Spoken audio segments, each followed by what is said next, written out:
Hi, I'm Tom Mcfie, my son Ben. We represent life benefits today on this little video that we wanted to cut. You know, Ben, we just were talking just recently about the ethics portion of our continuing education we had to go through and how that 6 hours was really almost a waste of time. Now, I won't say that it was a waste of time because some people that might be, foreign material to them. But for people that live a moral life already and are already looking to help other people instead of just looking after their own selfish intents, kind of like what Zig Ziglar used to say, help enough other people get what they need and want in life and you'll get what you want, then the ethics part was like, we could have taken that test and not even had to study. Absolutely, yeah. It's like, and one of the things that you mentioned is that ethics is sort of a redundancy to people that already have morals. Because ethics is sort of a guideline for people that would have no moral ground otherwise. So if you are somebody that would willingly deceive somebody else just for your own profit, then to adhere to ethics would give you some sort of fox morality maybe. But if you're somebody with morality already, then ethics seem to be far less than the standard that you would adhere to already. Agreed. In our coursework, we were told that ethics really is the application of the golden rule, do unto others as you want done unto you. That's the moral law that we all should live by all the time. And yet, it's very easy for people to put over this veneer over the outside of something other than what would be moral. And so I think of in the old days, the term hypocrite came about because in the old days when a clay pot was made and it was fired and it cracked, the potter, if he was unethical or not moral, would fill that up with wax and then paint over it so nobody knew that the pot was cracked. And then when the pot was taken home and put into the fire to cook something, that wax would melt. And they would think, oh my goodness, the fire cracked my pot, instead of, oh, that dirty dog, he sold me a cracked pot and filled it with wax. So just studying ethics and being able to pass the test doesn't mean that you're ethical. That's the problem. That is the problem, because people that, I don't want to say smart enough, but that are crafty enough to deceive somebody else are definitely crafty enough to pass an ethics test. It goes back to what one of our clients said a number of years ago. He said, you can't certify what's in somebody's heart. Oh, that is so true. And one of the things that we saw in this test is that it's considered unethical in the life insurance industry to show a client only the non-guaranteed products and to focus completely on those non-guaranteed products. And yet, how many times do we see that that's all a client has been shown when they come to us wanting to do a comparative analysis? I know, all the time. You ask them to send over the illustration, and all they have is the non-guaranteed or the supplemental illustration, which is based completely off non-guarantees. It's really sad. And when we show them the guarantees and force the insurance company or the other agent to produce those guarantees, it's a no-brainer for the client to know what the right thing to do is. And that's why it's so important that we have people of moral character, not just people that have painted on a shellac of ethics in representing these products to people. I absolutely agree. And that goes to the whole licensing issue too. I mean, recently somebody said that anybody who's a life insurance agent cannot have the client's best interest in mind unless they are also a fiduciary. What does the title of fiduciary, does it make you moral? No, in fact, someone told me a long time ago that being a fiduciary or licensed as a financial planner only prevents the client from suing you if you tell them something wrong. So they would rather continue just to be a life insurance agent, a lowly life insurance agent, because then they were held to a higher accountability level that if we steer someone wrong, then we can be held accountable in a court of law. And that's important. True.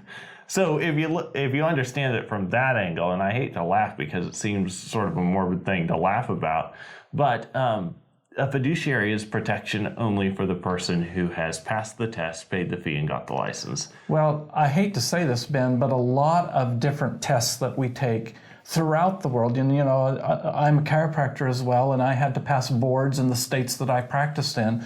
Those boards and those representative bodies of government aren't so concerned about what is happening to the client or the patient. They're after keeping their state-paid position open. Because once you get into the regulatory phase of government, then you're in the bureaucratic phase, and that's the part of government that never is accountable to the voters, and it just perpetuates itself indefinitely.